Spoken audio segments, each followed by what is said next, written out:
إن الحمد لله نحمده ونستعينه ونستغفره ونعوذ به من شرور أنفسنا ومن سيئات أعمالنا من يهد الله فلا مضل له ومن يضلل فلا هادي له أشهد أن لا إله إلا الله وأشهد أن محمدا رسول الله. اللهم صل على سيدنا محمد وعلى آل سيدنا محمد كما صليت على سيدنا إبراهيم وعلى سيدنا إبراهيم في العالمين حميد مجيد. أما بعد فيا حاضرون اتقوا الله حق تقاته ولا تموتن إلا وأنتم مسلمون. Hadirin sidang Jumat Allah, bulan pertama mari kita panjatkan puji dan insya Allah Subhanahu wa Ta'ala. Pada siang hari ini kita bersyukur kepada Allah, iman Islam dan kesehatan. Alhamdulillah pada siang hari ini kita dapat berkumpul di jemaat yang mulia ini dalam rangka melaksanakan sholat Jumat berjamaah.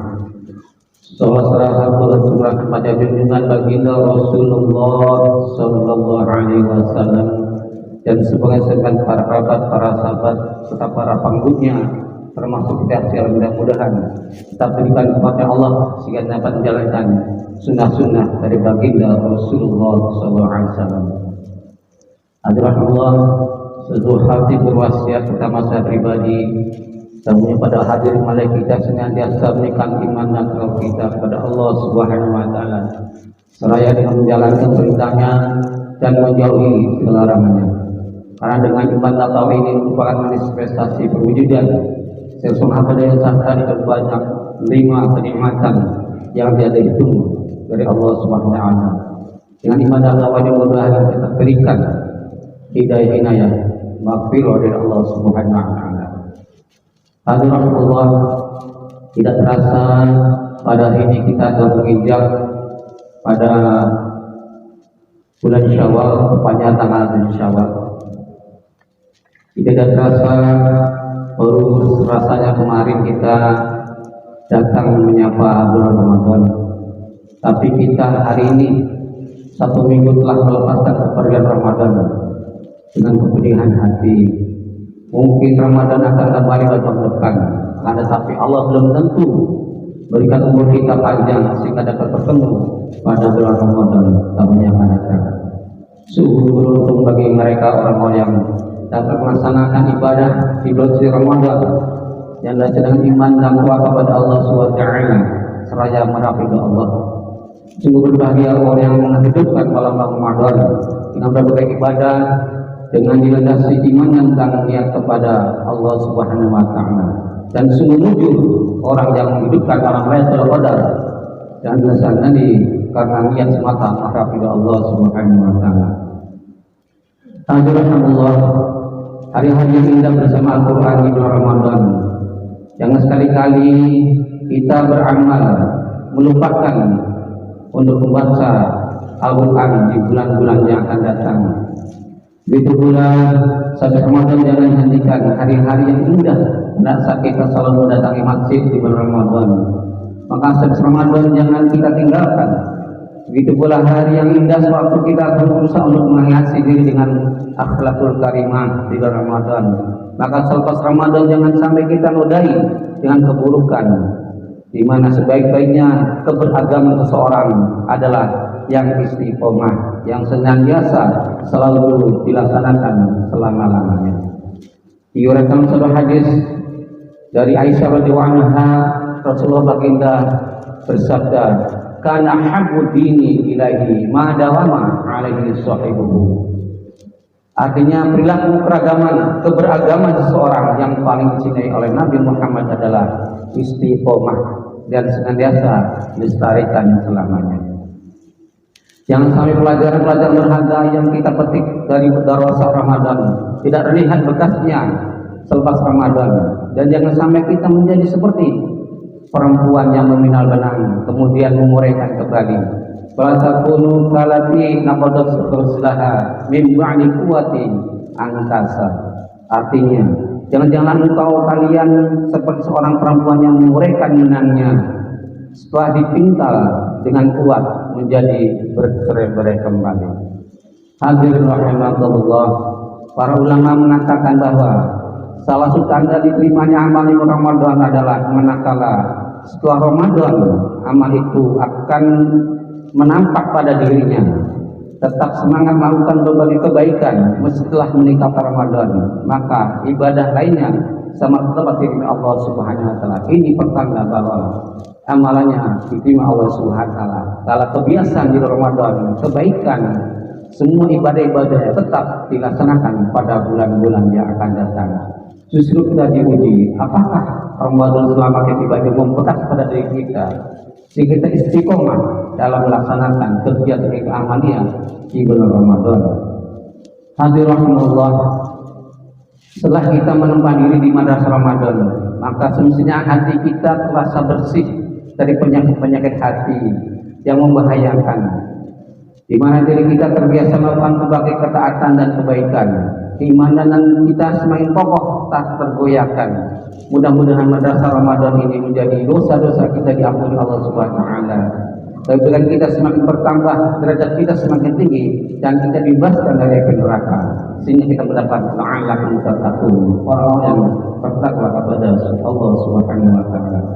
Hadirin Allah yang melaksanakan puasa Ramadan 1 bulan penuh, mengerjakan sholat taraweh di malam harinya, memperbanyak membaca Al-Quran dan beramal soleh yang lainnya, lalu mengakhiri puasa dengan mengeluarkan zakat fitrah, maka berarti insya Allah kita kembali kepada fitrah, yaitu suci dan bersih di hadapan Allah Subhanahu wa taala. Tinggal dosa kita terhadap sesama manusia. Kita jadikan momentum lebaran ini sebagai arena untuk saling memaafkan antara satu dengan yang lainnya. Sebab pengampunan Allah atas dosa yang berkaitan dengan sesama manusia bergantung pada yang bersangkutan untuk saling maaf dan memaafkan. Disinilah letak hakikat kebahagiaan Idul Fitri, yaitu kemenangan yang mengendalikan hawa nafsu melalui puasa dan membina keharmonisan pergaulan dengan saling memaafkan. Ada sebuah dialog antara Rasulullah dengan para sahabat. Beliau bertanya, "Antadruna man muslih?" yang artinya, tahukah kamu siapakah orang yang pailit itu? Yang dapat sahabat menjawab, "Al-muflisu man la dirhamu lahu wala dinar wala mata'." Orang yang pailit itu ialah orang yang tidak memiliki dirham, tidak memiliki dinar, serta tidak memiliki harta benda. Kebanyakan para sahabat menjawab seperti itu, di mana orang yang pailit adalah orang yang tidak memiliki dirham, tidak pula memiliki dinar, bahkan harta bendanya habis untuk melunasi hutangnya. Namun hutang belum juga dilunasi semuanya. Kebanyakan orang berpandangan bahwa uang adalah raja. Orang memiliki uang dapat berbuat apa saja. Lebaran bisa memborong apa saja. Uang bisa jadikan lidah orang untuk bisa bicara apa saja. Uang bisa jadikan kendaraan paling jitu bagi orang yang ingin berkuasa. Siapa yang banyak uang, dialah raja segala-galanya. Masyaallah, tetapi Rasulullah memiliki pandangan lain mengenai orang yang pailit. Beliau bersabda yang artinya orang yang pailit dari umatku, yaitu orang yang datang pada hari kiamat dengan membantu pahala sembahyang, membawa zakat, puasa, tapi ia juga membawa dosa, mencaci maki orang lain, memfitnah dengan menuduh berzina, memakan harta ini, menumpahkan darah dan memukul ini, maka dibayarkanlah dari pahala kebaikannya. Dan ini dari kebaikannya sampai habis kebaikannya, belum juga lunas apa yang menjadi tanggungan atasnya. Maka ia harus mengambil dosa-dosa itu, kesalahan bagi mereka orang yang dilunasinya, dan dosa itu dilimpahkannya kepadanya, sehingga akhirnya ia dilemparkan ke dalam neraka. Inilah orang-orang yang pahit atau orang yang bangkrut melaksanakan ibadah kepada Allah, bersedekah, beramal, membaca ayat kecil Al-Quran, bertasbih, tapi selama dia tidak menjalankan tingkah lakunya dengan tidak menghabiskan penyakit hatinya, sum'ah, sombong, takabur, menghina orang, memaci orang, semua akan hilang semuanya amalannya untuk membayar orang-orang yang dihinakan oleh dia. Bahkan dia akan bangkrut, sehingga dia timbangannya akan berat pada sisi keburukan sehingga akhirnya dia dijebloskan ke dalam api neraka. Oleh karena kita harus menjaga perbuatan kita ini jangan sampai amal itu rusak karena perbuatan dari kita sendiri yang menjadikan orang lain terhina dan merendahkan orang-orang lain. Hadirin Allah, itulah gambaran yang dimana baginda Rasulullah menyatakan orang yang bangkrut semacam ini hanya menjadi hubungan baik kepada Allah. Oleh karena itu kita harus bisa menjaga hablum minan nas, hubungan dengan manusia.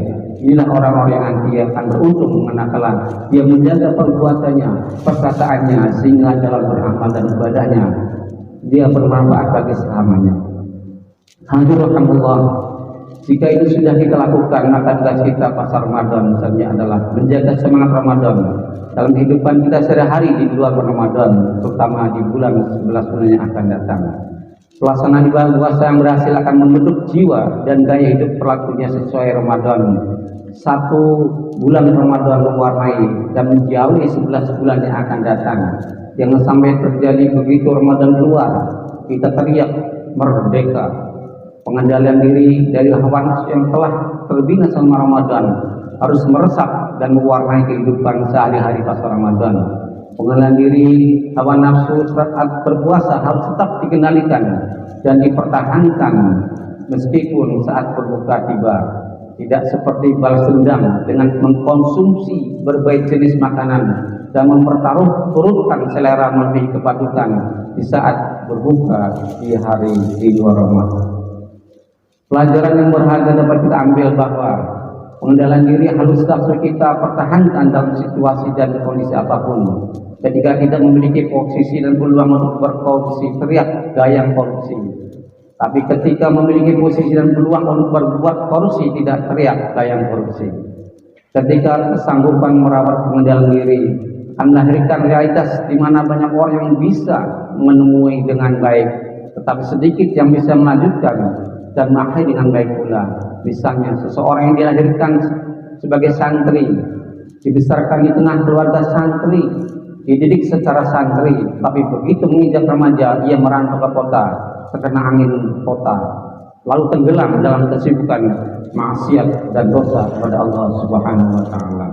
Hadirin rahimakumullah, sikap lain yang harus kita jaga, kita hidupkan setelah Ramadan adalah sabar, ulet dan tahan uji. Sebagaimana di saat puasa kita belajar lapar, menahan lapar milik perut dan haus mencekik kerongkongan. Kalau belum maghrib makan dan minum tidak kita lakukan.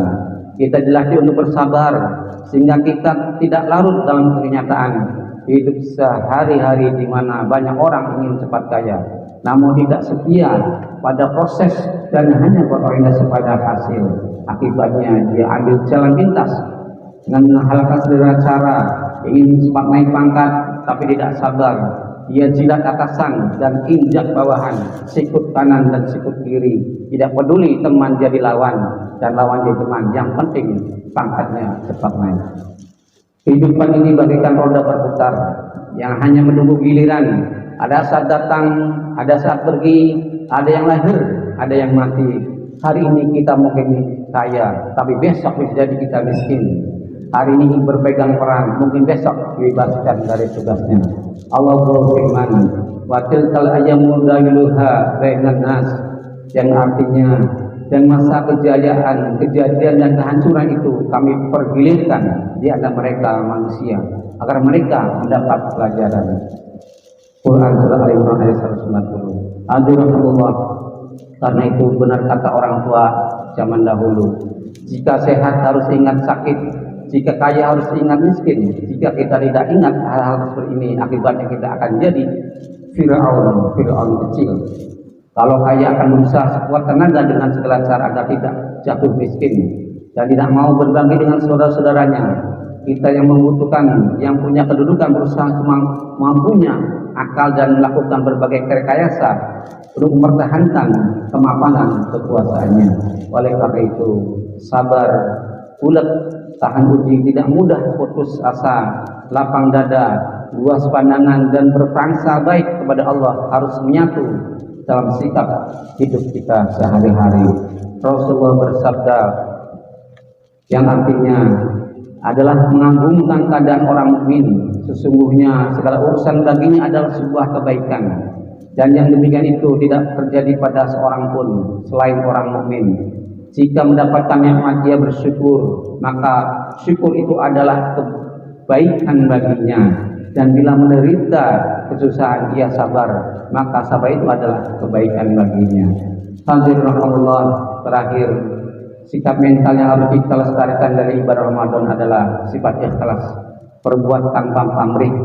Kalau itu berhasil kita lakukan, maka kita tidak akan terserang penyakit rakus, tamak alias serakah, yang akan menghambat terwujudnya pemerataan kesejahteraan dan kemakmuran di negeri ini.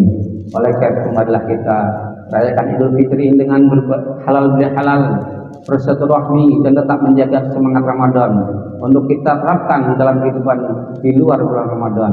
Semoga arah hidup kita senantiasa lurus dan semangat berjuang kita jaga dan diberi Allah Subhanahu wa taala. Ja'alallahu wa iyyakum minal faizin al-faizin wa adkhalna wa iyyakum fi ibadis sholihin wa qur rabbighfir warham wa anta khairur rahimin.